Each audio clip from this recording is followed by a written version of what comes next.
Hello, everyone. We are the EverBuddies, Kira and Ryzen. And we welcome you to a new episode of EverTalks.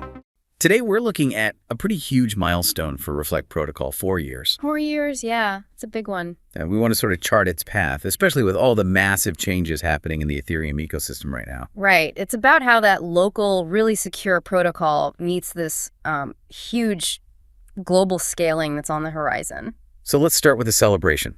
4 years ago, the community calls it the Day of Decentralization. That one event changed the entire risk profile, didn't it? It did. It's the foundational moment for their entire trust model. It all comes back to the lead dev, Andre. His decision to renounce ownership of the contract. Exactly. And that decision permanently locked the protocol. It guarantees it's 100% decentralized. Which sounds incredible for security. Yeah. You're removing any admin keys that could be hacked or exploited. Or backdoors. But does locking it that tight risk it becoming obsolete if the chain changes too much? That's the trade-off, right? 4 years ago, that was a pretty radical step. A huge gamble on security over control. But it clearly paid off. Okay, so let's unpack that. Let's look at the on-chain data 4 years in.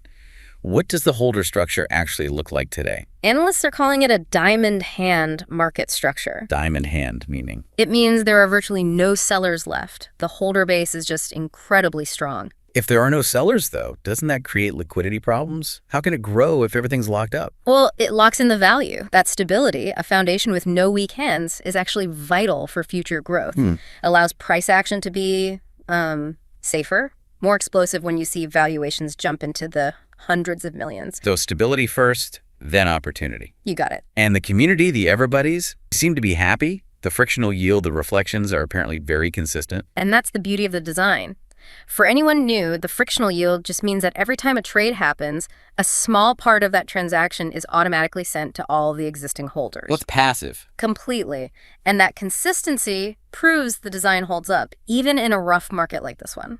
And on top of that, you have real utility expansion. I mean, the Omnia cross-chain bridge is a great example. A huge one, letting users bridge almost any asset across any chain. But utility only gets you so far if the platform it's on can't scale.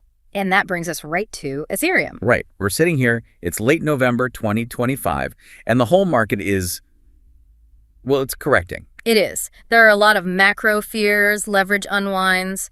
But while Reflect's data shows it's kind of decoupling from that fear, the rest of the market's entire focus is on one thing.